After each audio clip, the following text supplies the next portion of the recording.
Halo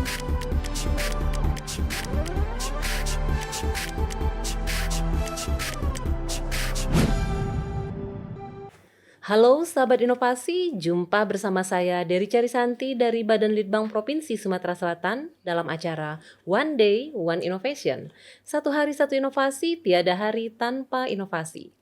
Sahabat inovasi, saat ini inovasi menjadi sebuah keharusan. Dunia terus berubah, maka kita harus adaptif dan inovatif. Untuk menginspirasi, kami hadir bersama para inovator hebat dengan inovasi-inovasinya dalam acara One Day, One Innovation. Baik sahabat inovasi, saat ini kita berada di studio podcast One Day One Innovation Balitbangda Provinsi Sumatera Selatan. Dan kali ini telah hadir bersama kita inovator yang sangat luar biasa, yakni Camat Inovatif dari Kecamatan Sako, Bapak Dr. Amiruddin Sandi SSTP MSI dengan inovasinya Sistem Layanan Antar Cepat Administrasi Resmi. Nah, apa itu dan bagaimana nih ceritanya? Baik, kita temui dan kita sapa Pak Amiruddin ya. Iya. Baik, selamat datang Pak Amiruddin. Selamat datang Mbak Iya. Derisa. Ya. Terima kasih Terima Pak ya. kasih sudah diundang di podcast One Day One Innovation ini.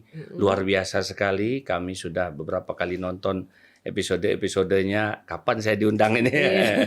Alhamdulillah, terima kasih banyak. Kita yang berterima kasih Pak karena menyempatkan sama-sama. waktu ya, karena Alhamdulillah. seperti diketahui namanya Pak Camat ya pasti sangat sibuk Iya, sekali. lumayan. Siap. Iya, baik Pak Amiruddin, ini inovasinya judulnya Sistem Layanan Antar Cepat Administrasi Resmi. Iya, betul. Ini apa sih ini sistem ini dan apa yang melatar belakangi munculnya ide inovasi ini Pak? Baik, jadi pertama-tama saya sapa dulu. Iya. Assalamualaikum warahmatullahi wabarakatuh. Salam kenal, salam hormat untuk semua penonton yang menyaksikan acara ini. Jadi inovasi sistem layanan antar cepat administrasi resmi Kecamatan Sako atau kami sebut dengan Silancar ini, Mbak Derisa, bahwa berawal dari kegelisahan saya sebenarnya. Jadi Kecamatan Sako ini salah satu dari 18 kecamatan yang ada di Kota Palembang, terdiri dari 4 kelurahan, jaraknya, luas wilayahnya 16.000 km ya. Nah, lumayan besar ya, 16 km ya. Iya. Jadi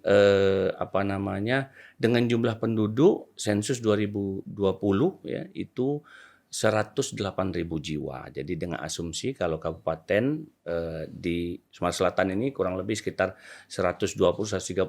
Jadi kita hampir menyamai satu kabupaten kalau di Sumatera Selatan ini.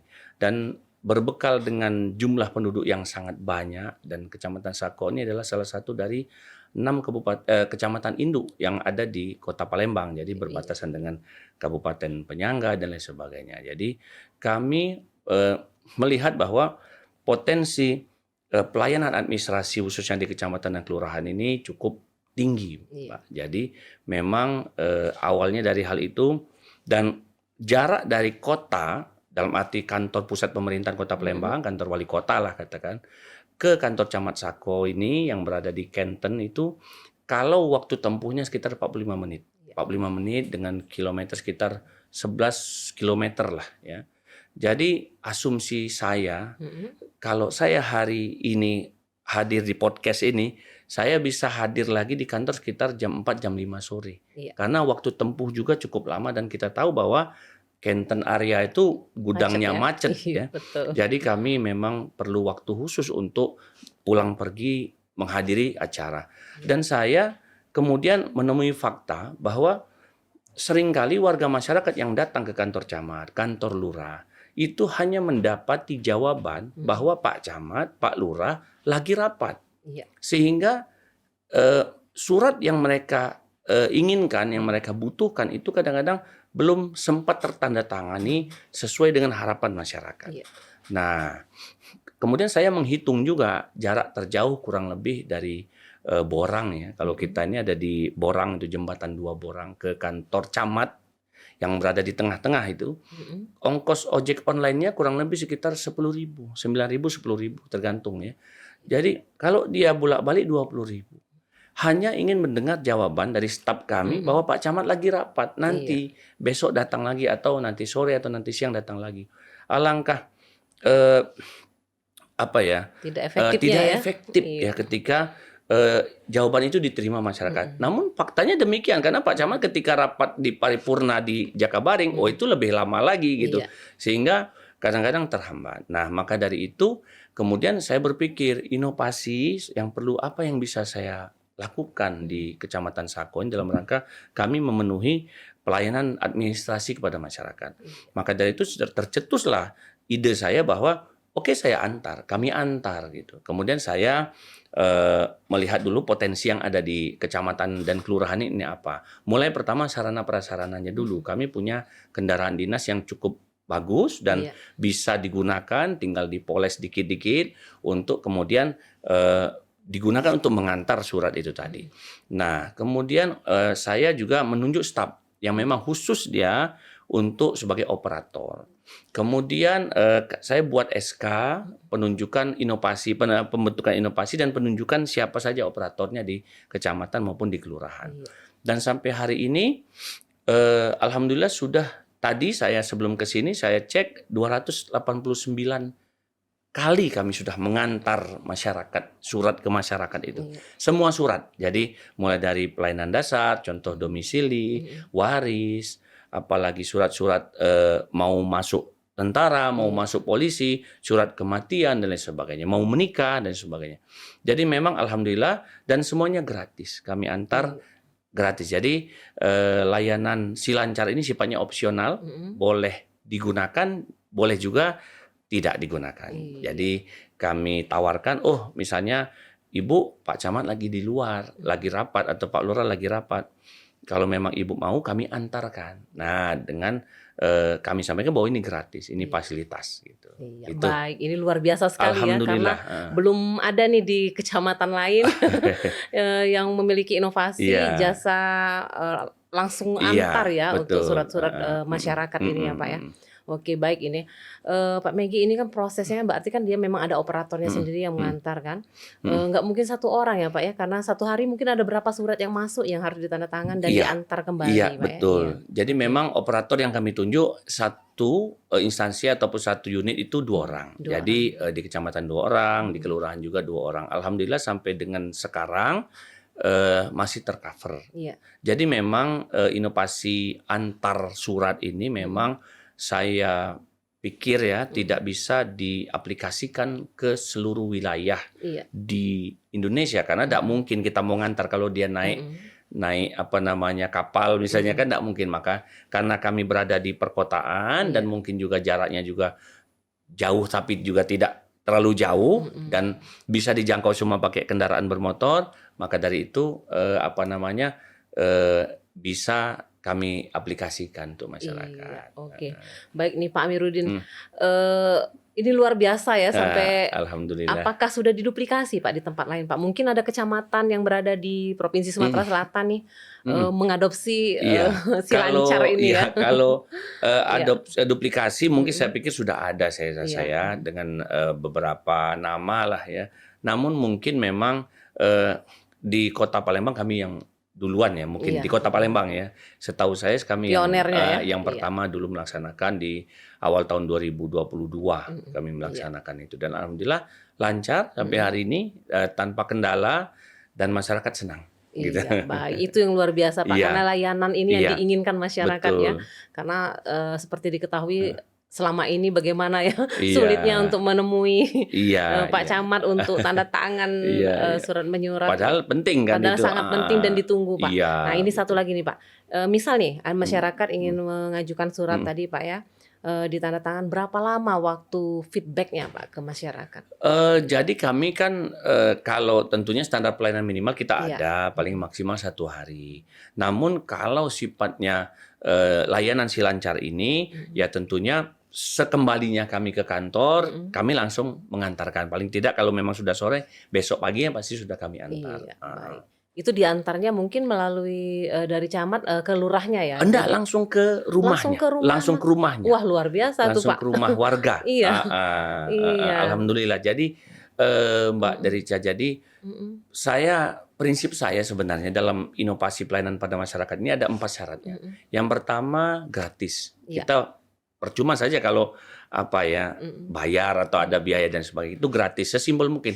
Gratis itu bukan hanya warga ngasih kita uang atas pelayanan kita berikan, tetapi warga tidak mengeluarkan kuota. Iya. Dalam tanda kutip untuk membutuhkan proses itu sudah bagian daripada gratis. Jadi kalau dia gratis judulnya, tapi warga tuh harus punya kuota dulu dalam arti untuk dapat pelayanan itu, ya saya pikir tidak gratis karena perlu ongkos, perlu dan sebagainya. Kedua, syaratnya itu aman, bahwa surat yang diantarkan itu benar tempatnya dan pasti selesai.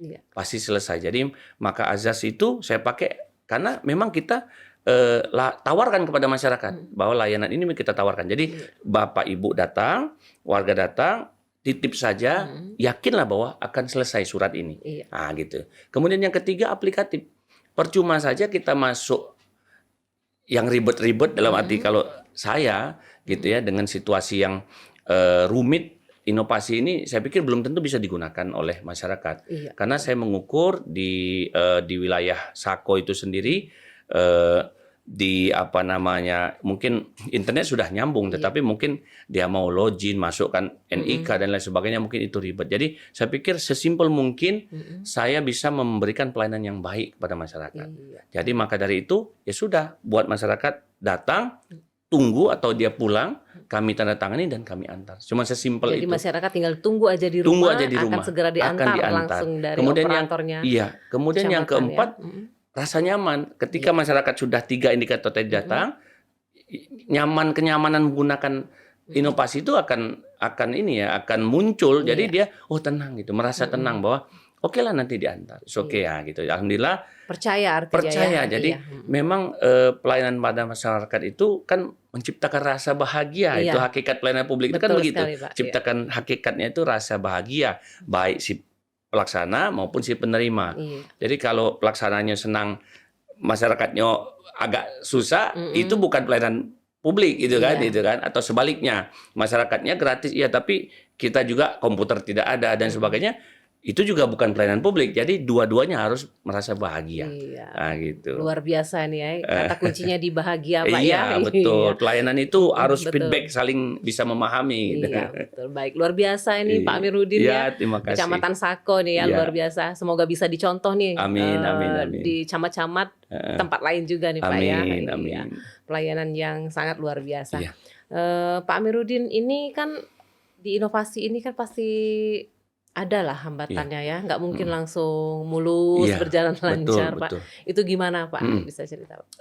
Sejauh ini Mbak dari saya bahwa berjalan lancar. Dalam arti belum ditemui kendala yang mungkin sangat berarti, karena yang tadi saya sampaikan bahwa inovasi si lancar ini saya buat sesimpel mungkin, seringan mungkin, seaplikatif mungkin tanpa ada embel-embel. Cukup dia datang ngurus. Pak Camat tidak ada, Pak Lurah tidak ada, silahkan tunggu di rumah, catat nomor teleponnya, nanti kami antar. Baik, luar sesimpel biasa. Mungkin itu. Jadi sahabat inovasi di rumah, ini pelayanannya gratis 100%. Jadi tidak ada pungutan liar yang selama ini bergaung ya di mana-mana, dan ini percayalah untuk di Kecamatan Sako tidak akan terjadi hal seperti ini ya. Oke, baik. Ini last one nih Pak. Terima kasih. Pengembangan ke depannya nih Pak. Mau dibawa kemana nih inovasi? Baik. Saat ini saya lagi proses untuk menggunakan aplikasi barcode untuk pelayanan perizinan ataupun surat-surat administrasi yang kami berikan kepada masyarakat, supaya jangan ada nanti duplikasi dan lain sebagainya. Jadi operator tinggal menyeken barcode tersebut bahwa sudah terantarkan. Nah, kemudian masyarakat mendapatkan surat yang memang valid, gitu ya. Jadi itu dalam proses kami untuk pengembangan ke depan, tapi tetap kami mengedepankan azas yang simple, sederhana, dan aplikatif, bisa digunakan masyarakat tanpa ribet masukkan NIK dan lain sebagainya. Jadi memang saya berusaha untuk itu, dan ke depan mungkin pengembangannya supaya lebih luas lagi. Karena mungkin juga kan masyarakat tidak semuanya yang melek teknologi ya Pak. Betul. Jadi mungkin ada dibantu dari pihak kecamatan. Betul. Jadi bisa mungkin bisa dibayangkan. Jadi saya berpikir begini, ketika masyarakat ingin ke kantor camat atau ke kantor lurah, dia buat, kita tidak tahu apa yang terjadi dengan keluarganya. Ya. Bisa jadi hanya untuk ke kantor camat tadi dia nitipkan anaknya dulu. Bisa jadi dia tidak punya ongkos bensin motornya, Iya, atau dia mau nyari duit, mau naik ojek online dulu misalnya kan, dan atau nutup warung dulu atau apa. Nah, alangkah baiknya kita layani masyarakat itu dengan oke lah, sekali datang dia wajar kan, kemudian kita antarkan. Jadi saya pikir meminimalisir adanya kecelakaan, Iya. meminimalisir kos atau pengeluaran masyarakat, kemudian juga meminimalisir juga adanya kemacetan dan sebagainya. Mudah-mudahan efek-efek dari apa ya, istilahnya upaya untuk mendapatkan pelayanan administrasi tadi bisa kita minimalisir dengan kita yang mengantar. Iya, Nah, baik. itu. Jadi semuanya diberi kemudahan Diberi ya. kemudahan. Iya, oke, baik. Ini Iya. luar biasa ya yang tinggal Iya, terima kasih. di Kecamatan Sako ya. Terima Benar-benar kasih. tercover ya Alhamdulillah, kebutuhan surat alhamdulillah. penyurat dan administrasi ya, Pak ya. Alhamdulillah. Iya, baik. Oke, Pak Amiruddin nih, terakhir nih Baik. mungkin ada yang ingin disampaikan, harapannya Iya. mungkin Pak, atau ucapan terima kasih boleh Ya, Pak? Iya. baik. Jadi pertama kami ucapkan terima kasih tentunya kepada Bapak Gubernur Sumatera Selatan, Bapak Haji Herman Deru, dan Bapak Wakil Gubernur Pak Mawardi Yahya. Ya, tentunya inovasi podcast seperti ini harus diperbanyak lagi, Mbak Derica, bahwa ini memotivasi kami khususnya di lapangan lah ya, ini untuk bagaimana kemudian membuat inovasi. Karena ini masuk podcast ini bergengsi nih, saya bisa duduk di sini, saya bangga sekali nih, ya, gitu ya. Jadi kemudian terima kasih juga kepada Bapak Wali Kota Palembang, Bapak Haji Hanojoyo, Ibu Wakil Wali Kota Palembang, Ibu Fitrianti Agustinda dan jajarannya semua, karena memang beliau-beliau khususnya di Pemerintah Kota Palembang kami didorong untuk berinovasi juga ya, bagaimana mewujudkan pelayanan kepada masyarakat itu menjadi pelayanan yang mudah, simple, gratis gitu kan. Iya. Dan ya tentunya kepada staf-staf kami khususnya pegawai kecamatan, Pak Lurah, dan seluruh staf kami yang telah membantu suksesnya inovasi Silancar ini, kami juga ucapkan terima kasih, karena Pak Camat tidak bisa bekerja sendirian ya, walaupun ini tetap harus dibantu oleh staf-staf yang juga memang memahami dan satu visi dengan Pak Camat ini, gitu kan. Iya, Itu. oke. Jadi siapapun nanti camatnya, siapapun lurahnya, inovasi ini saya harap tetap berjalan berjalan. ya. Iya, baik. Luar biasa sekali Pak Terima Amiruddin kasih. Sandi ya. Terima kasih. Inovasinya ini Terima kasih. ini waktu sudah sangat mepet, tapi sebenarnya masih banyak yang ingin kita Iya, tanyakan. iya, Mungkin akan kita undang Amin, kembali di amin. podcast Terima dengan kasih. inovasi selanjutnya Kami ya, Pak tunggu ya. undangannya. Iya, baik. Kami Terima masih kasih banyak ya. inovasi yang lain ini. Iya, oke. Wah. Oke, nanti ditungguin ya. Terima kasih, terima Oke, kasih. terima kasih atas kehadirannya di podcast kami Sama-sama, di Mbak One Derisa. Day Ya, One terima Innovation. kasih. Tetap terus menginspirasi sahabat inovasi di rumah ya Pak ya. Dan kami tunggu inovasi-inovasi selanjutnya yang Ya, pastinya luar biasa ya dari Amin, Kecamatan terima Sako, Palembang ya. Iya. Oke, baik sahabat inovasi, untuk informasi lebih lanjut dapat memberikan komentar dan saran pada podcast kami di One Day One Innovation. Kami tunggu juga like serta subscribe-nya, dan kita juga masih punya jurus 4S. Setiap orang adalah inovator, setiap masalah peluang inovasi, setiap solusi harus sinergi, dan setiap inovasi harus konkret hasilnya. Jumpa lagi pada podcast selanjutnya. Salam inovasi. Salam inovasi. Wah.